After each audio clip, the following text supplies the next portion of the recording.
Hello students, good afternoon and welcome my science period. Last period हमने start किया था 11 chapter force, work and energy. Okay, और कुछ learning objectives हमने यहाँ पे एक्सप्लेन किए थे। That is the force. Okay, force के बारे में हमने यहाँ पे उसको एक्सप्लेन किया था। उसी के साथ साथ लास्ट पीरियड मैंने आपको बताया था types of forces: contact force, non contact force, muscular force, mechanical force, gravitational force and frictional force. Okay, so muscular force, gravitational force, elastic force and frictional force. उसके बाद आज हम स्टार्ट करने वाले balance and unbalance forces. Okay, मतलब संतुलित और असंतुलित जो बल होता है उसके बारे में आज हम इंफॉर्मेशन लेंगे।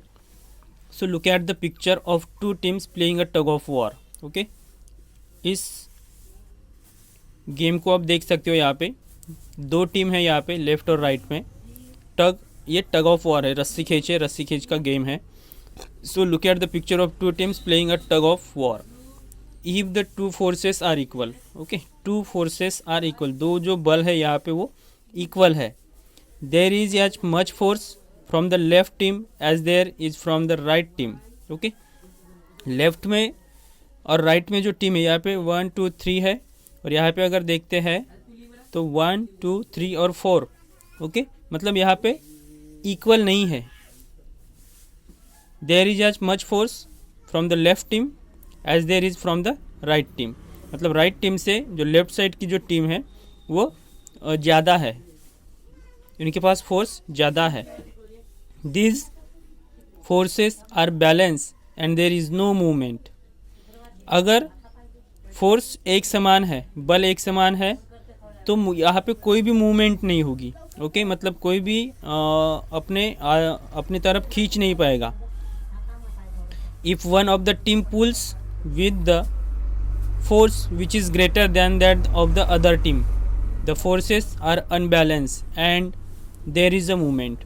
अगर कोई टीम इस रस्सी को अपनी तरफ खींचती है तो यहाँ पे अनबैलेंस हो जाएगा। ओके, मतलब जो फोर्स है, एक टीम ने ज़्यादा फोर्स लगाया, सो फोर्सेस आर अनबैलेंस, इन दो में अनबैलेंस हो जाएगा।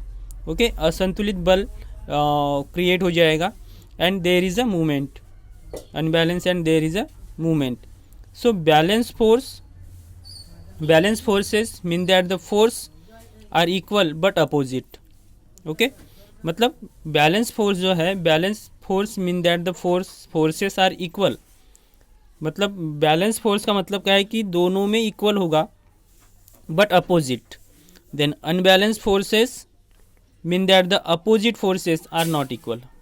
और अनबैलेंस जब होगा, मतलब बैलेंस फोर्स कब होगा, जब दोनों में इक्वल है तब, मतलब दोनों एक दूसरे के अपोजिट होते हैं तब।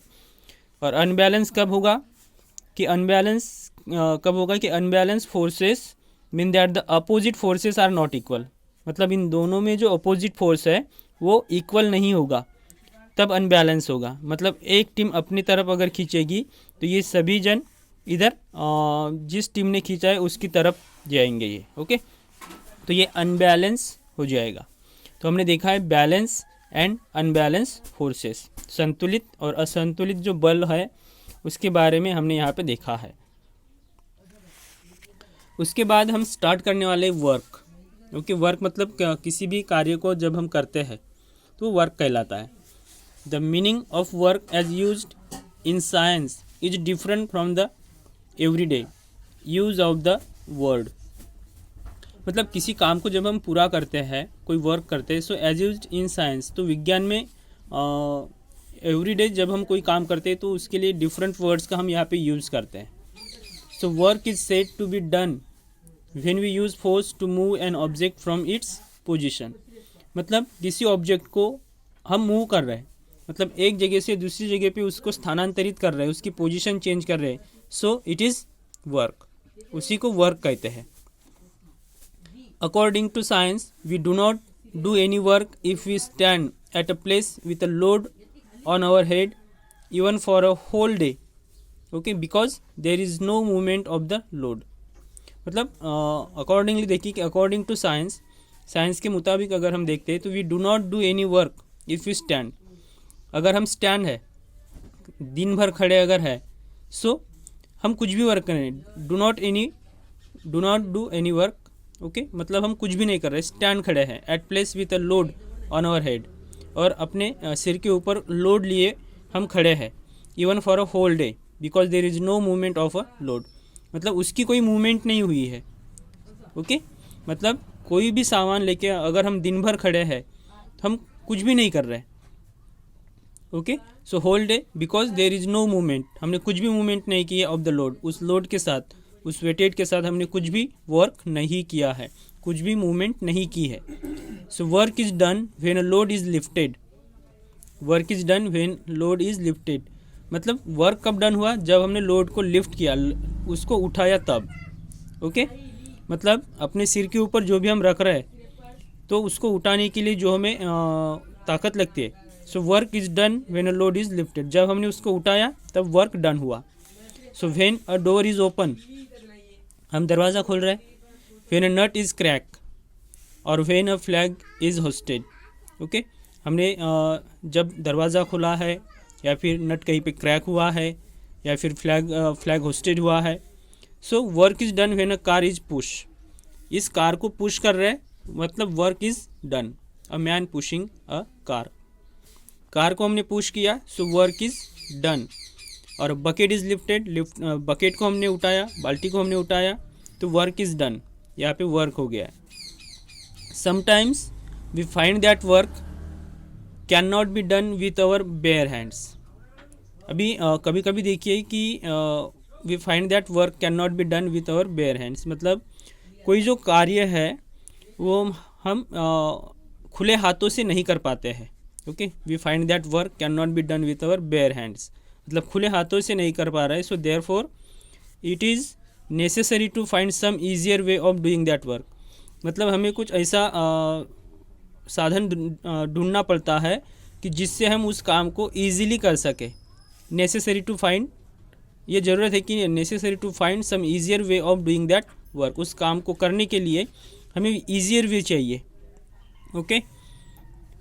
इन such cases we make use of machines to help us, और ऐसे समय में हम मशीन का यूज़ करते हैं किसी काम को पूरा करने के लिए. So that is the work, यही वर्क है. उसके बाद देखिए एनर्जी, एनर्जी मतलब ऊर्जा, okay. Energy is defined as the ability of a body to do work, मतलब किसी काम को पूरा करने के लिए हमें एनर्जी की ज़रूरत होती है, और एनर्जी कहाँ पे होती है, हमारे बॉडी में. Energy is defined as the ability, okay, energy किसको डिफाइन करते हैं, आपकी एबिलिटी को, आप क्या कर रहे हैं, मतलब आप में कितनी क्षमता है, किसी कार्य को करने के लिए जो क्षमता आपके पास होती है, that is the ability, okay. Energy is defined as the ability of a body to do work, मतलब किसी काम को पूरा करने के लिए आपके बॉडी में जो क्षमता होती है वो होती है एनर्जी, मतलब ऊर्जा, okay. We need energy to use force, all living things need energy to live, okay. We need energy to use force, मतलब आप जब फोर्स बल का यूज़ कर रहे हैं तो आपके पास एनर्जी होती है. We need energy to use force, मतलब बल जब आप यूज़ कर रहे हो तो बल यूज़ करने के लिए आपके पास ऊर्जा होनी चाहिए, ओके. नहीं तो आप दिन भर भूखे हो और शाम को अगर कोई काम आप कर रहे हैं तो आपसे वो काम नहीं हो पाएगा, मतलब एनर्जी की ज़रूरत होती है. दिन भर भूखे रहने के बाद शाम में आप कुछ भी काम नहीं कर सकते हो, ओके, तो आपको एनर्जी की ज़रूरत होती है. So all living things need energy to live, मतलब ज़िंदा रहने के लिए भी आपके पास एनर्जी का होना बहुत ही ज़रूरी है. ऑल लिविंग थिंग्स, ओके, सभी लिविंग थिंग्स में ये बहुत ही इंपॉर्टेंट है, most important. So need energy to live, मतलब एनर्जी की, ऊर्जा की ज़रूरत आपको ज़िंदा रहने के लिए भी होती है, जीवित रहने के लिए होती है. We need energy to run, मतलब दौड़ने के लिए, भागदौड़ करने के लिए, रन करने के लिए आपको ऊर्जा की ज़रूरत होती है. प्ले और पुश अ चेयर, आप अगर किसी चेयर को एक जगह से दूसरी जगह पे अगर लेके जा रहे हैं, उसकी जगह चेंज कर रहे, उसको स्थानांतरित कर रहे, उसको मूव कर रहे हैं, तो ऐसे समय में भी आपको एनर्जी की ज़रूरत होती है, okay. A car needs energy to move, मतलब कार जो है, car needs energy to move, मतलब कार को मूव करने के लिए भी आपको एनर्जी की ज़रूरत होती है. Car needs energy to move. Wind needs energy to make trees sway. Okay, wind needs energy to make trees sway. अभी ट्री को जिंदा रहने के लिए भी एनर्जी की ज़रूरत होती है. हमने फर्स्ट चैप्टर में ही देखा है. ओके, द ग्रीन प्लांट्स में, क्योंकि कार्बन डाइऑक्साइड लेते हैं, अपना खाना खुद बनाते हैं, मतलब इनको जीवित रहने के लिए ऊर्जा की ज़रूरत होती है. ये ऊर्जा अपनी खुद बनाते हैं. ओके, और इनकी बनी बनाई हुई ऊर्जा हम खा जाते हैं. Energy is also required to change matter. मतलब रिक्वायर्ड टू चेंज मैटर, मतलब मैटर को चेंज करने के लिए भी एनर्जी की ज़रूरत होती है. ओके, जैसे हमने 10 चैप्टर में देखा है सॉलिड, लिक्विड और गैसेस में. ओके, सॉलिड से लिक्विड में और लिक्विड से गैसेस में किस तरीके से मैटर को चेंज किया जाता है, तो उसके लिए भी ऊर्जा की ज़रूरत होती है, एनर्जी की ज़रूरत होती है. Where does this energy come from. अभी ये एनर्जी आती कहाँ से है. Okay, where does this energy come from. Energy आती कहाँ से है. So energy is available in different forms such as mechanical, chemical, heat, electrical, magnetic and sound energy. Okay, मतलब energy is available in a different forms. Energy आती कहाँ से है, तो energy is available in a different forms. तो कौन से है. So mechanical energy, chemical energy, heat energy, electrical energy, magnetic energy and sound energy. Okay, ये डिफरेंट फॉर्म्स में फैली हुई आपकी energy. Energy can neither be created and nor destroyed. मतलब एनर्जी को आप क्रिएट नहीं कर सकते हो, यानी एनर्जी जो होती है, एनर्जी को आप क्रिएट नहीं कर सकते हो, neither be create and nor destroyed. आप उसको नष्ट भी नहीं कर सकते हैं. ओके, एनर्जी को आप पैदा नहीं कर सकते हो और उसे नष्ट भी नहीं कर सकते हो. ओके, ये बात ध्यान में रखना. एनर्जी कभी भी नष्ट नहीं होती है और कभी भी उसको क्रिएट नहीं किया जाता है. ये it only changes from one form to another. मतलब इसको अगर हम देखते हैं तो एक रूप से दूसरे रूप में स्थानांतरित किया जाता है. ओके, हम उसको क्रिएट नहीं करते हैं और उसको डिस्ट्रॉयड भी नहीं करते हैं. इसके एक फॉर्म को दूसरे फॉर्म में हम यूज़ करते हैं, उसको स्थानांतरित करते हैं. ओके, ये बात ध्यान में रखिए. It only changes from one form to another. इसको एक रूप से दूसरे रूप में हम स्थानांतरित करते हैं. ओके, तो आज हम रुकने वाले हैं यहीं पे. सोर्सेस ऑफ एनर्जी हम नेक्स्ट पीरियड में देखने वाले हैं. ओके, तो आज मैंने आपको क्या बताया, balance and unbalance forces. Tug of war का एग्जाम्पल मैंने आपको बताया यहाँ पे. Look at this picture and what is the balance forces and unbalance forces. Okay, दोनों टीम अगर इक्वल है सो बैलेंस फोर्स, मतलब एक संतुलित बल इन दोनों में क्रिएट हुआ है, इसलिए इन दोनों में बैलेंस है. अगर एक टीम इस रस्सी को अपनी तरफ खींचती है तो क्या होगा, अनबैलेंस फोर्स यहाँ पे क्रिएट होगा. And opposite forces are not equal, मतलब अपोजिट जो फोर्स है वो इक्वल नहीं है. अगर ये दोनों एक समान है तो यहाँ पे इक्वल फोर्स आपको नज़र आएगा. लेकिन कोई टीम अगर उस रस्सी को अपनी तरफ खींचती है तो अनबैलेंस फोर्स यहाँ पे क्रिएट हो जाएगा. ये बात ध्यान में रखिए. और वर्क के बारे में मैंने आपको बताया था. ओके, वर्क किस तरीके से होता है और वर्क को करने के लिए हम क्या क्या करते हैं. और उसके बाद मैंने आपको बताया था एनर्जी. ओके, और एनर्जी डिफरेंट फॉर्म्स में जो होती है वो मैंने आपको बताया, like that mechanical, chemical, heat, electrical, magnetic and sound energy. Okay, तो आज हम रुकेंगे यहीं पे. मिलते हैं नेक्स्ट पीरियड में सोर्सेस ऑफ एनर्जी के साथ. ओके, तो सबसे पहले ये हो गया.